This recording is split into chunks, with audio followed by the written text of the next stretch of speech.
Bom, tendo então o meu personagem, tendo um roteiro e tendo um ambiente, eu já posso fazer, antes de pular para a página onde eu vou desenhar mesmo, eu já posso pular para o esboço dessa página, ou seja, eu vou ter uma ideia de como eu vou desenhar essa página em quadrinho. Lembrando que a questão do cenário, que no caso é a floresta amazônica, eu vou ainda buscar referências de desenhos e fotografias para eu poder retratar bem essa floresta. Mas até agora tudo bem se eu, mesmo sem essas referências, já fizer esse esboço. Tá? Então vamos lá. O esboço é uma folha branca, com um traço bem leve mesmo, só para eu ter uma ideia de como eu vou estruturar essa página. Assim como o roteiro, o importante na hora da criação é primeiro estruturar para depois finalizar. Então eu vou fazer uma página de quadrinhos também clássica, né, com 3 tiras. Eu tenho 7 quadros, então se eu dividir aqui no meio eu fico com mais ou menos 6. Vamos ver como é que eu divido aqui para encaixar esses 7 quadros. O primeiro quadrinho, eu sei que eu vou precisar que ele seja um pouquinho mais horizontal, então eu vou fechar ele aqui, ó, levando em conta que o segundo ele não precisa ser tão grande, porque o segundo quadrinho é um close. Então no primeiro quadrinho vemos Diego andando por uma estrada em meio à floresta. Ó, vou desenhar só o boneco palito mesmo, ó. Uma estradinha de terra, né, no caso, em meio à floresta. Então aqui eu vou desenhar muitas folhagens e tal, coisa que eu vou buscar referências para desenhar bem certinho. Eu sei que eu tenho uma caixa de texto nesse quadrinho, ó, do narrador, e depois um balão de pensamento. Então é bom que eu deixe um espaço aqui em cima para incluir esse texto. Ó. Então entre a floresta e o sol inclemente, Diego começa a perder as esperanças de que ainda possa chegar ao rio Amazonas e encontrar seus amigos. E depois aqui um espaço também para o balão de texto. Só para eu saber mais ou menos como que eu vou organizar esse quadro. E eu já estou satisfeito com esse esboço. Ó. A partir disso daqui eu já consigo trabalhar o desenho na página finalizada. Depois no quadro 2, eu tenho um close no rosto dele. Ó, e ele está surpreendido, porque alguém chama o nome dele.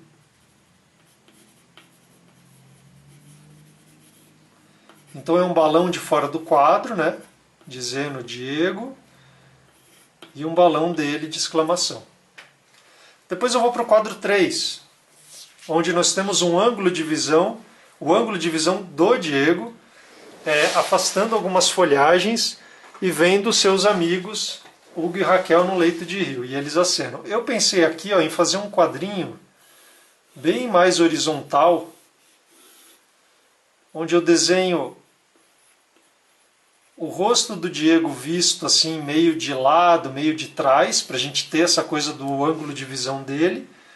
E lá no fundo eu vou desenhar os amigos acenando, e eles estão lá dentro do rio, e aqui também vai ter que ser desenhado um pouquinho de floresta e tal. E aqui eu vou ter então o balão dos amigos, né, dizendo venha, estamos aqui, então vou deixar um espaço aqui para o balão. E o balão de pensamento dele, do Diego, também aqui, ó.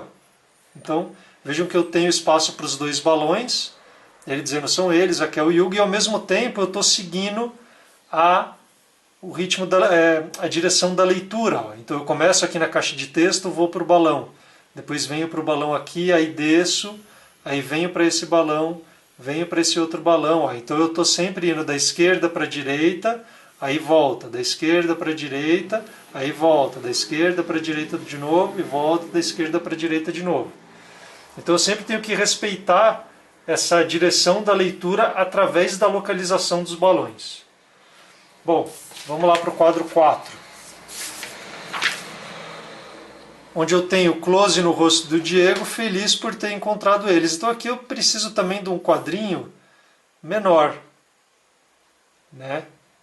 Aqui eu vou ter uma caixa de texto do narrador, mas o quadrinho pode ser melhor. É só o rosto do Diego feliz de estar indo encontrar os amigos. E no quadro 5 eu tenho também uma fala do narrador, E tem o Diego num plano geral, ó. Então é ele pulando de pedra em pedra, e a floresta aqui ao fundo, né? Ele indo na direção dos amigos. Então quadro 1, 2, 3, 4, 5. No quadro 6, eu tenho ele chegando ali próximo dos amigos, ó.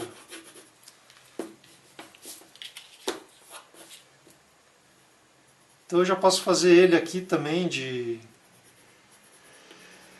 perfil, entrando no rio, e os amigos aqui recebendo ele. Ele está indo se refrescar. E aqui eu tenho a Raquel falando e depois o Diego falando também. Ó. Ela falando, Diego, de onde você surgiu? E ele, é uma longa história. Então vejam que é importante que a Raquel fique do lado esquerdo e o Diego do lado direito, que é para dar essa posição certa na leitura dos balões. E depois no último quadro, ó, é desenhar o sol e algumas folhagens aqui em primeiro plano, né? E nós temos só o narrador, então eu posso pôr aqui a caixa do narrador aqui, de repente até uma outra caixa, né? São duas.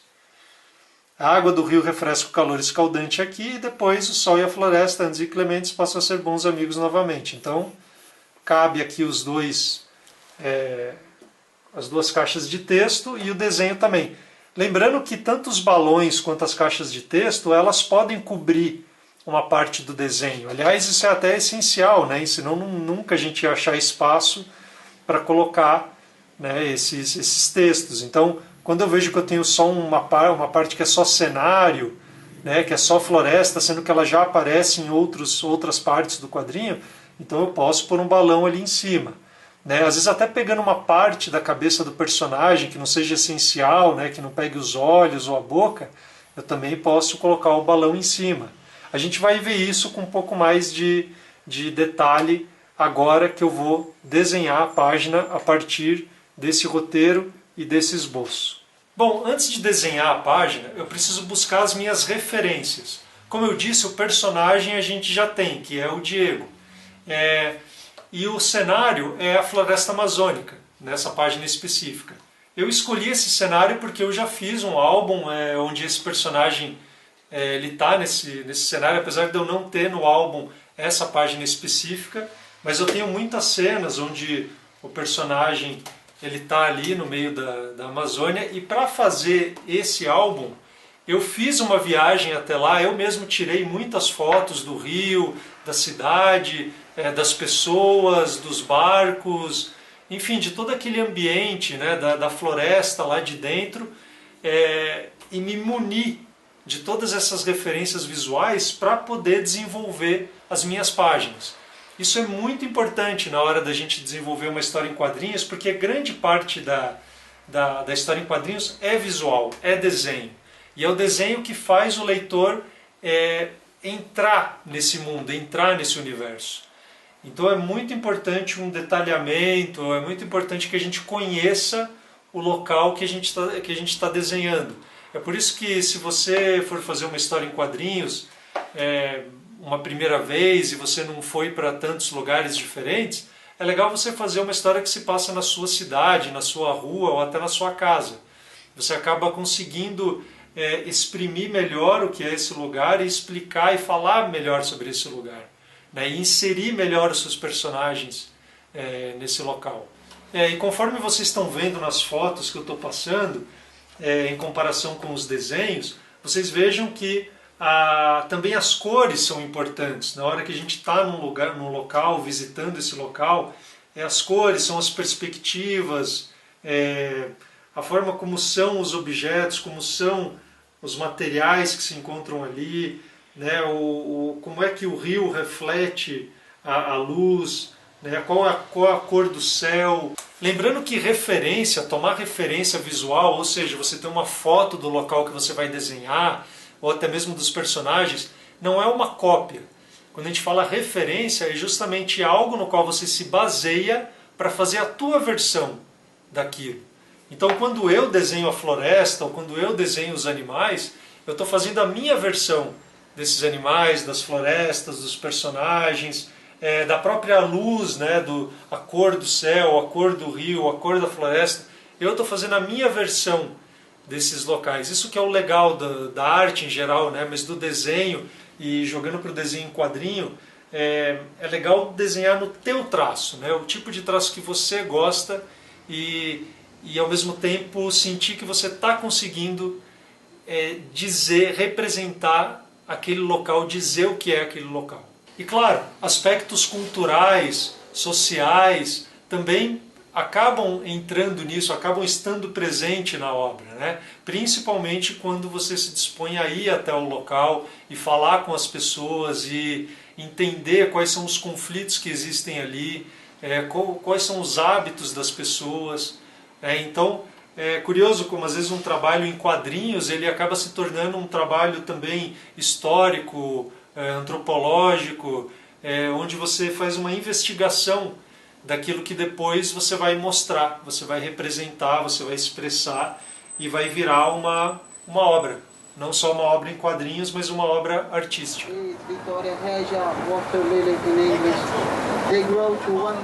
Bom, agora que temos então o roteiro, o personagem, a ambientação, então o esboço, né? Então a gente já pode partir para a página desenhada. Então eu peguei uma folha um pouco mais grossa, né, um pouco mais rugosa para dar um efeito no nanquim um pouquinho melhor, mas isso também varia muito, né? Depende de cada artista e hoje em dia também muitos artistas desenham direto no computador. Mas no caso dos quadrinhos também existe um outro grupo de artistas que desenha bastante ainda no papel. Assim como eu disse na hora que a gente fez a tira, alguns módulos atrás, quando a gente vai desenhar uma página em quadrinhos, a primeira coisa que a gente faz também é desenhar os quadrinhos, né? Não só desenhar o que está dentro dele. Então eu vou marcar aqui 1 centímetro, né, para cada lado da margem. Como eu faço muito esse tipo de margem, eu até faço um pouco de olho, assim, esse 1 centímetro. Só é importante deixar a linha bem paralela ao limite do papel. Né? Ó, aqui eu já errei um pouquinho.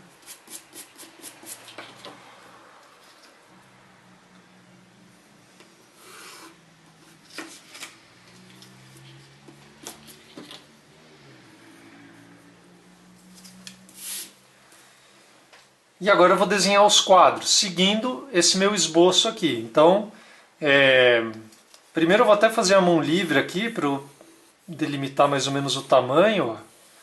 É meio que reesboçar o que está aqui no papel, só que bem de leve também para não machucar muito o papel. Então, ó, vou ter um quadro mais ou menos desse tamanho, assim que aqui vai ter um balão. Ó, aqui vai ter um balão, o rosto, outro balão. Ó, então eu vou delimitando ali mais ou menos o tamanho de tudo ao mesmo tempo. Né? Isso evita de eu chegar ali no começo de um quadrinho, ficar desenhando demais um rosto, sendo que eu nem sei ainda o tamanho de todos os outros elementos na página. E aí depois dificulta, porque talvez eu tenha que apagar tudo aquilo que eu fiz. Então primeiro é esboçar tudo.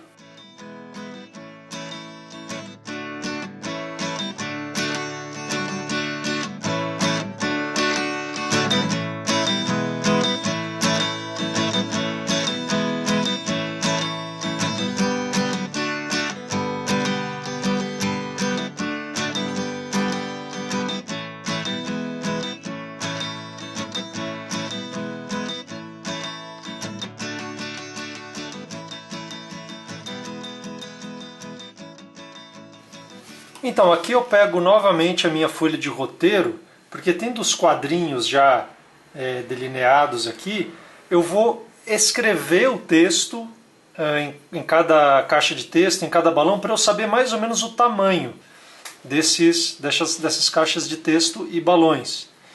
Né? Ainda que seja uma escrita ainda esboçada também, mas vai servir para eu saber o tamanho.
Muito bem, então aqui eu já consegui definir bem a página.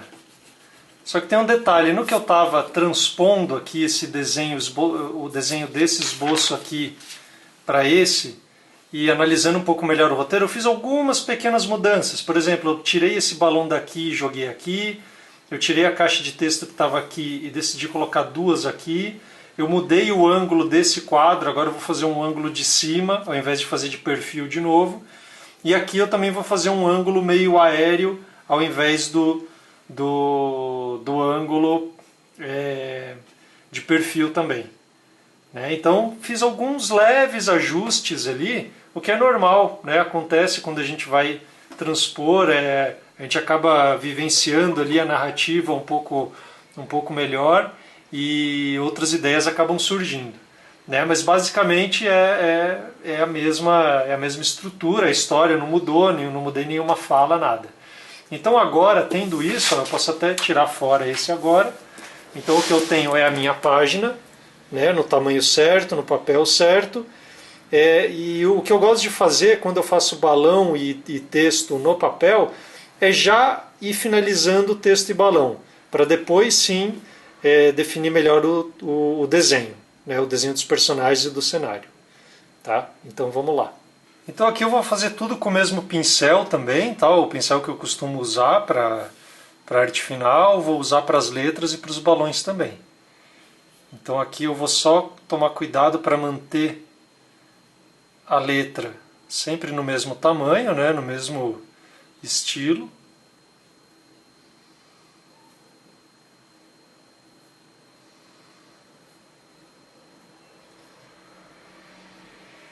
O espaçamento também entre as palavras é importante que seja sempre igual.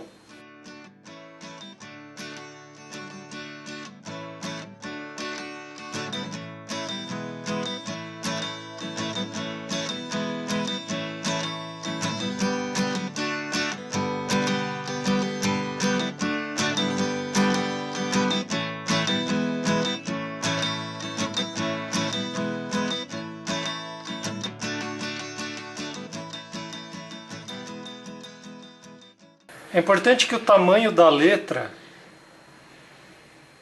não seja tão pequeno e que ela seja legível, ainda que ela tenha um estilo, né, que ela seja estilosa, mas que ela seja legível, né, que o leitor bata o olho e ele já consiga ler. Às vezes uma letra muito diferente e com espaçamento muito curto, algo do tipo, pode fazer com que a leitura fique um pouco mais difícil, né?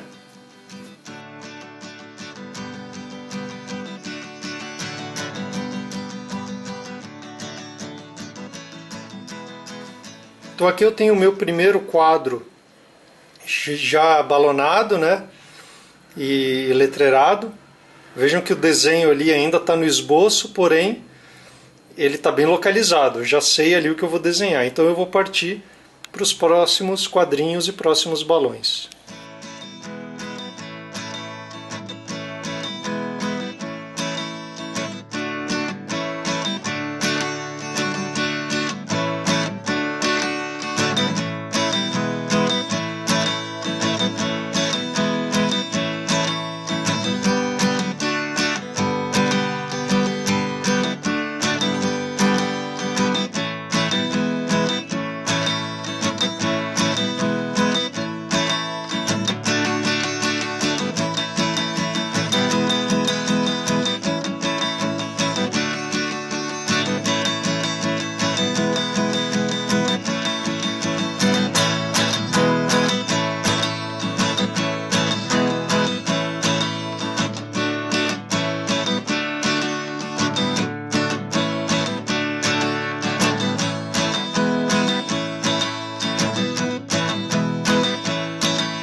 Então aqui eu tenho a minha página, né, totalmente letreirada e balonada, e agora eu posso focar completamente no desenho. Vocês viram que em alguns momentos eu corrigi algumas linhas que eu tinha errado ali na hora de passar o pincel, porque o nanquim é uma arte final, né, é um material permanente que você passa ali e é o traço que vai ser reproduzido depois, vai ser escaneado, vai ser impresso.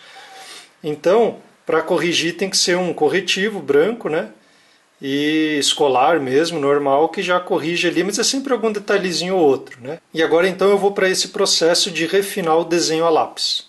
Como eu tenho uma série de fotos de referência, igual eu mostrei aqui antes, da Amazônia, da floresta, né, o tipo de folha que existe lá, né, eu estive lá dentro, então deu para eu sentir que tipo de perspectiva eu posso usar, ou seja, eu posso colocar uma árvore aqui em primeiro plano, um pouco mais escura,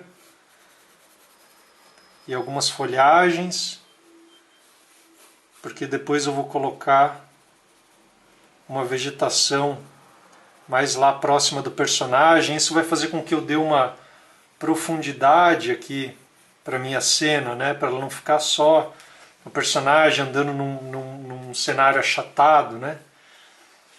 E lá no fundo também, ó, eu vou colocar diversos tipos de árvore, de galhos, tudo baseado na minha pesquisa visual de como é a floresta, né? A gente raramente desenha alguma coisa sem pesquisar antes, sem ter visto outras imagens antes.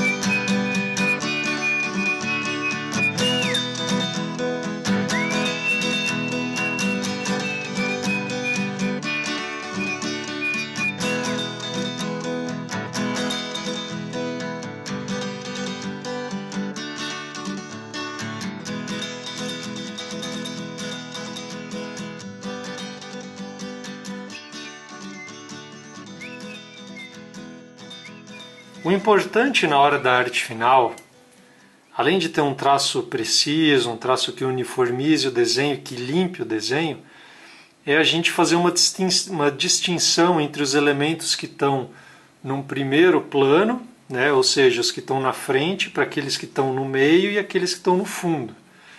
Se eu desenhar tudo com o mesmo traço, se eu deixar tudo muito escuro ou tudo muito claro, a gente não vai conseguir entender direito o que está acontecendo na cena. Então vamos lá, eu vou começar com o meu personagem.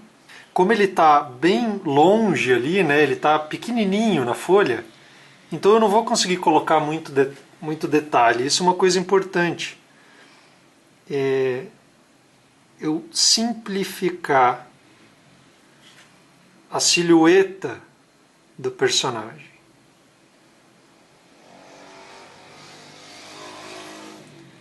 E ele vai ser reconhecível pelo leitor justamente pela silhueta, não porque eu desenhei aquela costura na camisa, mas é a silhueta mesmo. Então o bonezinho, o cabelo, né, a mochila nas costas. Olha lá, eu já consigo saber que é o Diego ali no fundo. Depois, colocando cores, ele vai ficar mais reconhecível ainda. Mas veja que eu nem desenhei olho, nariz e boca, porque não cabia, né? Então é só a silhueta da cabeça mesmo. Aí aqui na frente, ó, eu tenho algumas folhas bem características da floresta, que eu vou fazer até com um traço um pouquinho mais grosso, que é para elas chamarem atenção e ficarem em primeiro plano. E elas são bem maiores, né, que o personagem também. Porque tudo aquilo que em perspectiva está mais na frente, né, está mais próximo da gente, fica maior.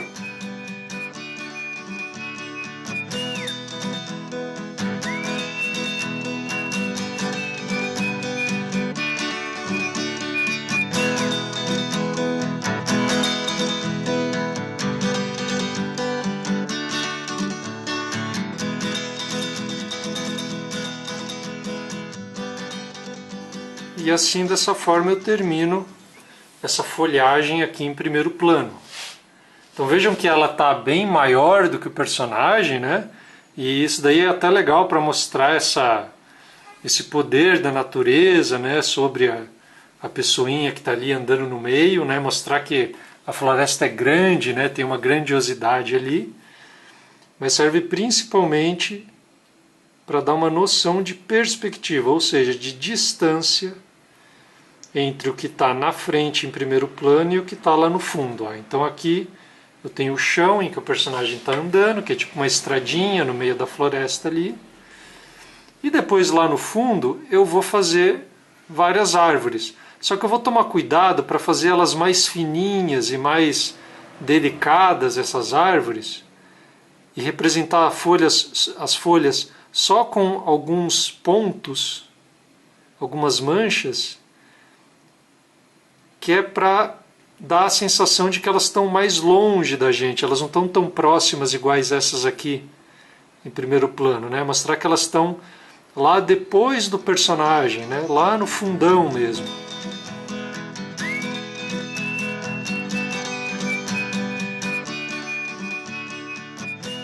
Olha lá, ela já funciona assim. Depois eu vou desenhar algumas moitas aqui também, alguns matinhos lá, onde eu vou representar da mesma forma, com traços mais delicados, só com algumas manchas. Atrás do balão aqui, ó, pode ver que eu posso, igual eu tinha comentado, fazer o balão cobrir parte do desenho, né? Não tem problema. Então essas árvores estão até atrás lá do balão. Lembrando que a floresta ela é um amontoado de árvores assim de forma desorganizada, né? Não tem como você colocar a árvore exatamente num lugar que é certo. Então a ideia é ir preenchendo mesmo. Uma árvore aqui, outra árvore ali. Eu vou pôr mais uma aqui e depois eu vou desenhar uma silhueta de floresta lá atrás que vai também dar uma noção de grandiosidade, de imensidão ali para o fundo.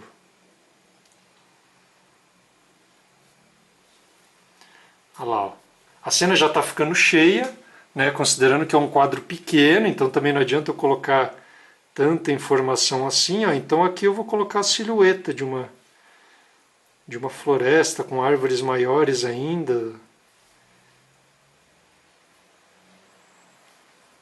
Ó, vou até duplicar essa silhueta aqui. E aí pronto, ó, aí eu já tenho a minha cena. Jogando aqui uma cor verde, né, bem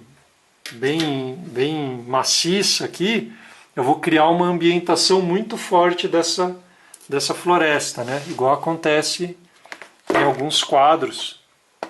Ó, por exemplo, ó, aqui, ó, até aqui mesmo, ó, esse fundo, né. Então, nesse caso de desenhar floresta, a cor acaba sendo muito importante.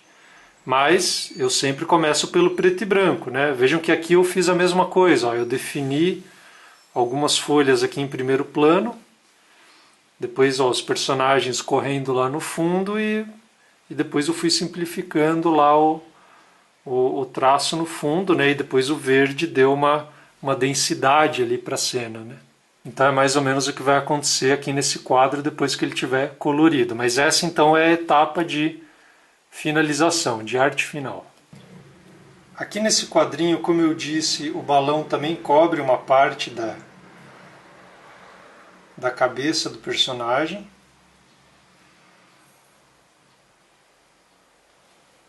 Mas não é uma parte essencial, né? Não chega a cobrir olhos ou a boca.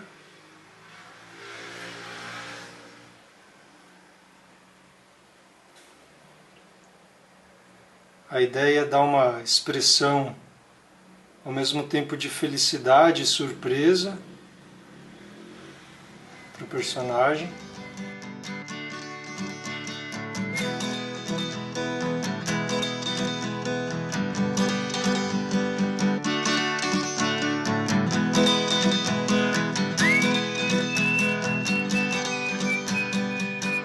E quando a gente desenha o personagem assim, em primeiro plano, em close, né? Claro, não sobra muito espaço para o cenário, porém a gente pode colocar alguns detalhezinhos só para caracterizar. Então, algumas folhas. Ó. Então vejam que, como a gente está mais próximo, aqui eu posso desenhar as folhas mesmo, ó, folhas de árvore, né, diferentes tipos de folha, porque está muito próximo da gente, né? Ao mesmo tempo que vejam que nesse quadro anterior, na hora de desenhar folhas, eu fiquei fazendo só manchinhas, né? Só insinuando que são folhas. Isso faz a gente lembrar que muito do que a gente desenha, né, seja em quadrinhos, em ilustração, qualquer coisa, é sempre uma representação, a gente está sempre contando um pouco com a imaginação de quem vê. Na verdade, o espectador é que completa o desenho, é o espectador que completa a cena, né? A gente usa essas imagens sequenciadas e o espectador preenche esse vazio, esse intervalo entre cada quadrinho com a sua própria imaginação, e isso dá um aspecto de interatividade para esse trabalho de história em quadrinho e para o trabalho de desenho. A gente conta muito com o olhar do leitor, com a interpretação do leitor.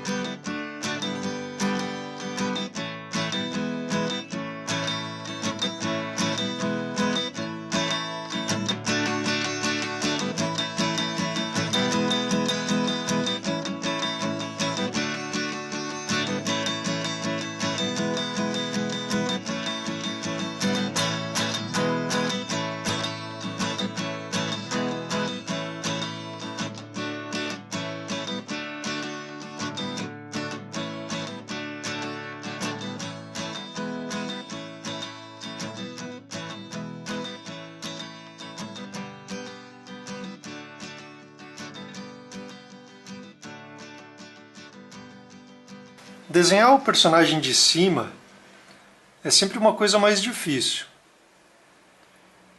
porque a gente tem que fazer o corpo do personagem, a anatomia do personagem em perspectiva, né? Mas com um pouquinho de prática a gente consegue. Nesse caso aqui o personagem está também mais ou menos distante, ou seja, ele está pequeno, né? Então também dá para simplificar os traços, ainda que aqui já tenha um pouco mais de detalhe do que naquele primeiro quadrinho.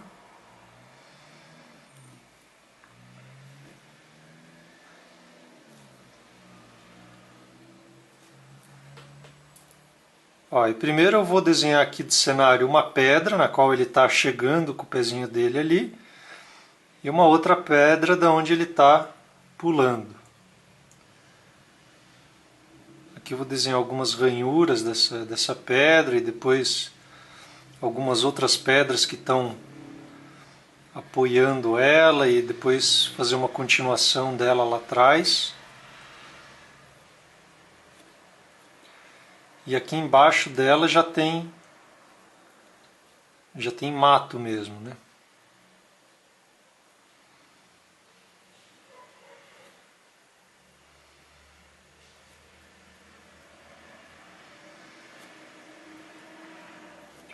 Agora, para melhorar essa sensação, né, de que ele está pulando de uma pedra para outra, ó, eu vou usar esse artifício da sombra. Então, a sombra dele está começando a pegar ali naquela pedra e saindo daquela outra. E eu desenho essa sombra de forma que ela vai entrando ali para baixo ali da pedra, ó. E só de fazer essa sombra eu já consigo ter uma noção de que existe um buraco ali, né? De que existe um abismo ali embaixo. Então são alguns, vocês veem que tem alguns truques, não são truques, né? Algumas técnicas de desenho que até de forma bem simplificada conseguem funcionar bastante. Aqui novamente eu vou fazer um primeiro plano, então eu vou focar em desenhar uma vegetação com um traço mais forte. Como é uma visão de cima, então eu posso fazer também alguma vegetação assim na vertical, né? Sempre lembrando que eu estudei alguns tipos de vegetação características da Amazônia, então isso faz com que eu tenha um repertório na hora de fazer uma cena dessa, mas ainda assim vocês podem observar que meu traço ele é muito sintético, ou seja, muito simples, né? Muito simplificado. Essa é justamente a ideia, não fazer um desenho tão rebuscado, mas um desenho bem simplificado.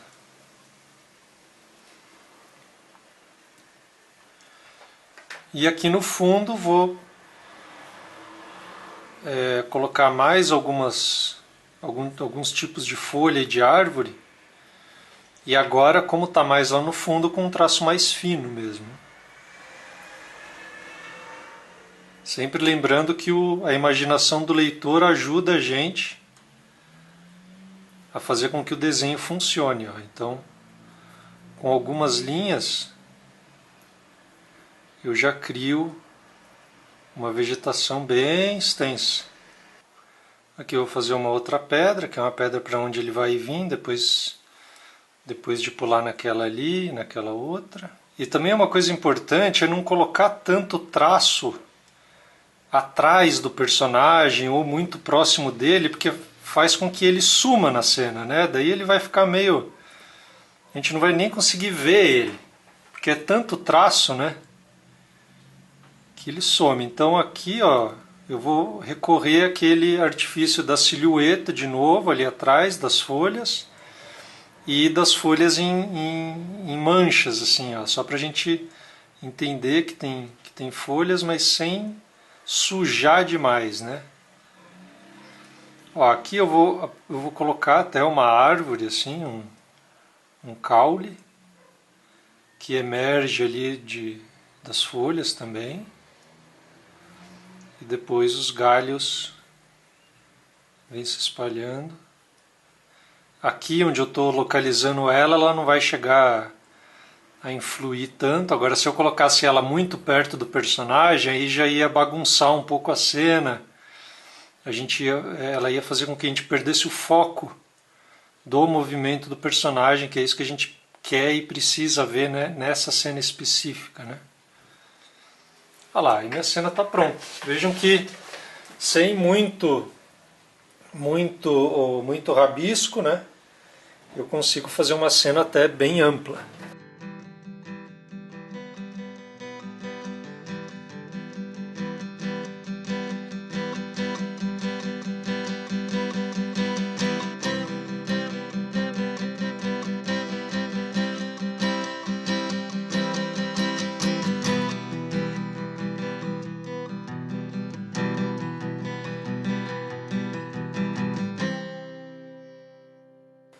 Vejam que nessa cena a minha preocupação é retratar os personagens se encontrando, mas de uma forma dinâmica. Então são 3 personagens, que ângulo que eu poderia usar? Né? Eu mudei de ideia algumas vezes, aqui umas 2 vezes, até que eu pensei em colocar um personagem aqui em primeiro plano, dessa forma o traço dele tem que estar um pouco mais grosso, ó, porque ele tem que se destacar um pouco dos outros. Né? No caso é o Hugo e a Raquel ali de um lado e o Diego de outro entrando na água. Aqui eu representei a água também com algumas linhas simplificadas, né? Algumas gotinhas ali. E pronto, já tem essa cena. Dessa forma eu mostro os 3, né? Não perco nenhum deles. E a cena fica dinâmica. Né? E vejam que o cenário até some, o único cenário que tem é a água mesmo. Já esse aqui é um quadrinho meio atípico, esse último quadrinho, esse quadrinho final. Ele tem bastante texto até, que a ideia era deixar uma mensagem mais ou menos forte aqui. E o que eu pensei foi colocar algumas folhas, né, que representam a vegetação aqui em primeiro plano. E o sol lá no fundo.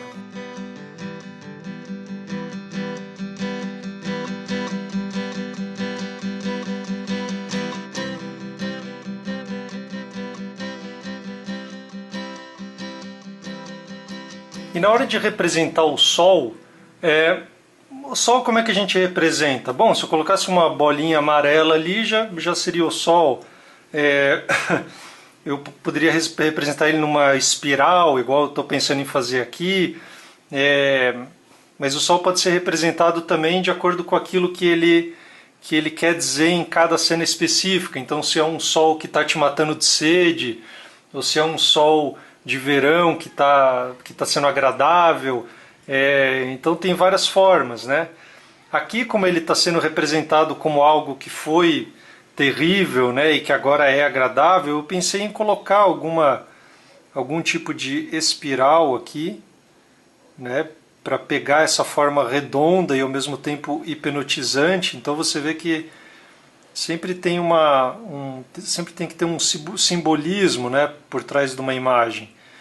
Por mais que às vezes seja um simbolismo que não importa tanto ali, mas é algo que é inerente à imagem, né, a coisa simbólica.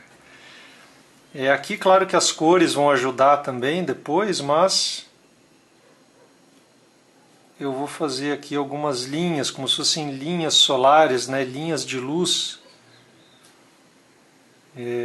que emanam ali do Sol, para dar essa noção de força, né,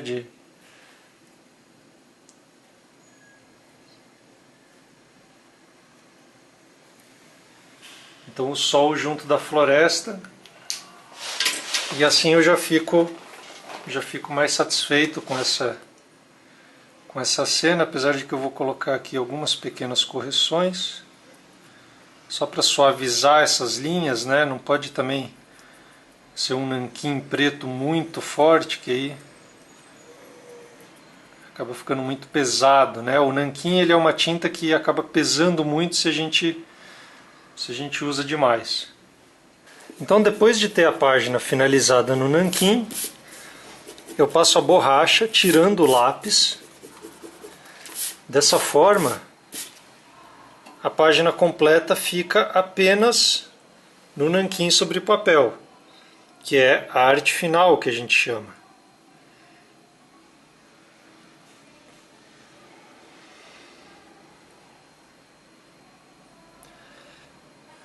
E assim ela fica limpa e pronta para as cores que são passadas depois no computador. Nesse módulo a gente não vai ver cor, né? Mas, como eu disse, eu estou reproduzindo um estilo que já foi feito, então aqui a gente pode ter um vislumbre, né, de como essas cores funcionam e como elas dão mais vida ao desenho. E também ajudam a contar a história. A cor, ela é um elemento narrativo também, né?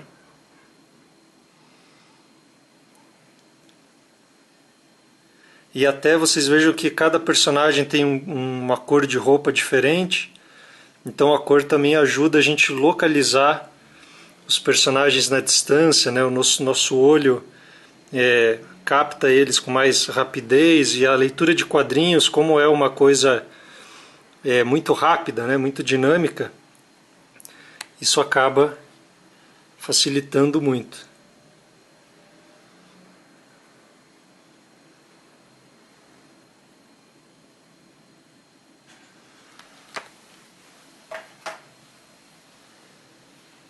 Bom, então recapitulando, nós tivemos aqui o desenvolvimento do roteiro, sendo que nós já sabíamos qual era o nosso personagem, e eu já tinha fotos de referência do ambiente em que ele vivia. Em seguida, esse roteiro foi transformado num esboço, né, para que fosse desenhada uma página de quadrinhos. Então o texto é transformado em imagem e a parte das falas, e no caso aqui a gente não teve onomatopeias, né, mas no caso de onomatopeias também a gente inclui isso, mistura então imagem com texto para fazer a nossa narrativa. A partir então desse roteiro e esboço, a gente primeiro desenhou o lápis da página e depois a arte final, que é o nanquim sobre papel. A próxima etapa seria a cor.